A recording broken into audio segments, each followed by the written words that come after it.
അങ്ങനെ ചെമ്പനീർ പൂവിൻ്റെ അതിമാരകമായ ഒരു പ്രൊമോ വീഡിയോ വന്നിരിക്കുകയാണ്. നല്ല സൂപ്പർ പ്രൊമോ വീഡിയോ ആണ് വന്നിരിക്കുന്നത്.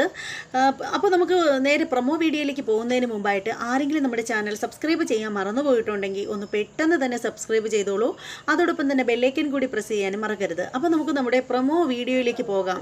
പ്രൊമോ വീഡിയോ എന്ന് പറയുമ്പോഴത്തേക്ക് കല്യാണ മണ്ഡപമാണ് കാണിക്കുന്നത്. കല്യാണ ക്ഷേത്രത്തിൽ ആ കല്യാണം നടക്കുന്ന ആ ഒരു മണ്ഡപത്തിൽ നമ്മുടെ രേവതി നിന്നിട്ട് വിളക്കൊക്കെ തെളിയിക്കുകയാണ്. അപ്പോൾ ഇത് കണ്ടിട്ട് നമ്മുടെ ചന്ദ്രമതി അങ്ങോട്ടേക്ക് വരികയാണ്. ഇത് കാണുമ്പോൾ നമ്മുടെ ചന്ദ്രമതിക്ക് പ്രാന്ത് പിടിക്കുകയാണ്. ചന്ദ്രമതി ചോദിക്കുകയാണ്, എന്താടി നീ കാണിക്കുന്നത്? നീയാണോ ഈ വിളക്ക് കൊളുത്തേണ്ടത്? എരണം കെട്ടവളെ, നിൻ്റെ ഈ കൈകൊണ്ട് വിളക്ക് കത്തിച്ചു കഴിഞ്ഞാലേ ഒരു ഐശ്വര്യം ഉണ്ടാവില്ല. എടി, നീ കത്തിച്ച വിളക്കിലാണോടി എൻ്റെ മകൻ്റെ കല്യാണം നടക്കേണ്ടത് എന്നൊക്കെ ചോദിക്കുകയാണ്. എടി, നീ വന്ന് കയറിയതിന് ശേഷം അവിടെ ഒരു എഴുമ്പേറ്റവും ഉണ്ടായിട്ടില്ല. ഇനി ഒരു എരണവും ഇല്ലാത്ത നിൻ്റെ കൈകൊണ്ട് തെളിക്കുന്ന വിളക്ക് കൊണ്ട് എന്തെങ്കിലും ഒരു ഐശ്വര്യം ഉണ്ടാവോ എന്നൊക്കെ ചോദിച്ചിട്ട് നമ്മുടെ ചന്ദ്രമതി ആകെ പ്രശ്നം ഉണ്ടാക്കുകയാണ്. അങ്ങനെ ഇത് കേൾക്കുമ്പോൾ നമ്മുടെ രേവതിക്ക് നല്ല സങ്കടമാവുകയാണ്. രേവതി ഇങ്ങനെ ഒന്നും മിണ്ടാണ്ട് ഇങ്ങനെ നിൽക്കുകയാണ്. അങ്ങനെ പാവൻ രേവതി ഇങ്ങനെ മണ്ഡപത്തിൽ നിന്ന് ഇറങ്ങുകയാണ്. അപ്പോൾ ആ സമയത്താണെങ്കിൽ പിന്നീട് കാണിക്കുന്നതെന്ന് വെച്ചാൽ നമ്മുടെ ശ്രുതി ഉണ്ടല്ലോ, നമ്മുടെ ശ്രുതിയെ ഫോൺ വിളിക്കുകയാണ്. ശ്രുതിയെ വിളിച്ചിട്ട് നമ്മുടെ ശ്രുതി പറയുകയാണ്, ശ്രുതിയുടെ കഴിഞ്ഞ കാര്യങ്ങളൊക്കെ പറയുകയാണ്, കരഞ്ഞുകൊണ്ട് പറയുകയാണ്, ശ്രുതി, നീ എന്നോട് ക്ഷമിക്കണം. എനിക്ക് പല കാര്യങ്ങളിലും നിന്നിൽ നിന്ന് ഒളിച്ചു വെക്കേണ്ടി വന്നിട്ടുണ്ടായിരുന്നു. എൻ്റെ വിവാഹം 17ാമത്തെ വയസ്സിൽ നേരത്തെ കഴിഞ്ഞതാണ്. എൻ്റെ അമ്മ എന്നെ പ്രായം ചെന്ന ഒരാൾക്ക് വിവാഹം കഴിച്ചു കൊടുത്തു. അതിലെനിക്കൊരു കുട്ടിയുണ്ട് എന്നൊക്കെയുള്ള കാര്യങ്ങൾ നമ്മുടെ ശ്രുതിയോട് തുറന്നു പറയുകയാണ്.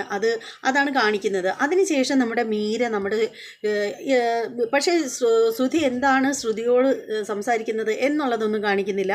പിന്നീട് നമ്മുടെ മീര നമ്മുടെ ശ്രുതിയോട് പറയണേ, എടി, നീ കാണിച്ചത് വല്ലാത്ത മണ്ടത്തരായിപ്പോയി. എനിക്ക് തോന്നുന്നില്ല അയാൾ നിന്നെ വിവാഹം കഴിക്കുമെന്നൊന്നും എനിക്ക് തോന്നുന്നില്ല.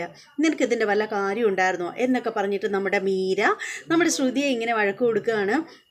നമ്മുടെ ശ്രുതിയാണെങ്കിൽ നടന്നില്ലെങ്കിൽ നടക്കണ്ടേ, എനിക്ക് എൻ്റെ ഹൃദയത്തിൽ നീ ഭാരം ഒഴിഞ്ഞു പോയല്ലോ എന്നൊക്കെയുള്ള സന്തോഷത്തിൽ ഇങ്ങനെ ഇരിക്കുകയാണ്. അങ്ങനെ എന്ത് ചെയ്യണമെന്നറിയാതെ നമ്മുടെ ശ്രുതി ഇങ്ങനെ ഇരിക്കുകയാണ്. അതേസമയം നമ്മുടെ പിന്നീട് കാണിക്കുന്നതെന്ന് വെച്ചാൽ നമ്മുടെ ശ്രീകാന്തിനെയും അതുപോലെ നമ്മുടെ ദേവുവിനെയാണ് കാണിക്കുന്നത്. നമ്മുടെ ശ്രീകാന്തും ദേവുവും ഇങ്ങനെ വരുന്നത് കാണിക്കുകയാണ്.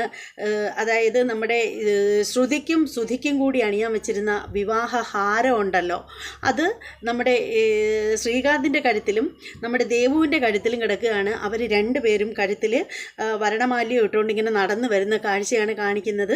അപ്പോൾ നമ്മുടെ ചന്ദ്രമതി അങ്ങോട്ട് ഇറങ്ങിയിട്ട് നോക്കുമ്പോഴത്തേക്ക് ചന്ദ്രമതി നോക്കുമ്പോൾ ദേവുവിൻ്റെ കൈയും പിടിച്ച് നമ്മുടെ ദേവുവിൻ്റെ കൈയും പിടിച്ച് നമ്മുടെ ശ്രീകാന്ത് നടന്നു വരികയാണ്. രണ്ടുപേരുടെ കഴുത്തിലും വിവാഹഹാരം കിടക്കുകയാണ്. ഇത് കണ്ടിട്ട് അയ്യോ എന്നും പറഞ്ഞ് ഇങ്ങനെ വിളിച്ച് തലയെ കൈയും വെച്ച് നമ്മുടെ ചന്ദ്രമതി ഇങ്ങനെ നിൽക്കുകയാണ്. താങ്ങി പിടിച്ചുകൊണ്ട് നമ്മുടെ ഭാമയും തൊട്ടടുത്തുണ്ട്. ഇതാണ് ഇന്നത്തെ പ്രൊമോ വീഡിയോയിൽ വന്നിട്ടുള്ള പ്രൊമോ വീഡിയോ എന്ന് പറയുന്നത്. ഇത് നാളത്തെ എപ്പിസോഡിൻ്റെ പ്രൊമോ വീഡിയോ ആണ്. നാളത്തെ റിവ്യൂമായിട്ടൊക്കെ ഞാൻ നേരത്തെ വരും. എല്ലാവരും കാത്തിരുന്ന് കാണുക. എല്ലാവർക്കും ഇഷ്ടപ്പെടും. നല്ലൊരു അടിപൊളി റിവ്യൂ തന്നെയായിരിക്കും നാളെ വരാനിരിക്കുന്നത്. എന്താണെന്ന് വെച്ചാൽ, ഇനി എല്ലാവർക്കും ഈ പ്രൊമോ വീഡിയോ ഇഷ്ടമായവരെല്ലാവരും ലൈക്ക് ചെയ്യണം. നിങ്ങളുടെ അഭിപ്രായങ്ങളും നിർദ്ദേശങ്ങളും ഒക്കെ നിങ്ങൾ താഴെ കമൻറ്റ് ചെയ്തേക്കണം. ആരെങ്കിലും സബ്സ്ക്രൈബ് ചെയ്യാതെ ഉണ്ടെങ്കിൽ ഒന്ന് സബ്സ്ക്രൈബ് ചെയ്തോളൂ. ബെല്ലൈക്കൻ അമർത്താൻ മറക്കരുത്.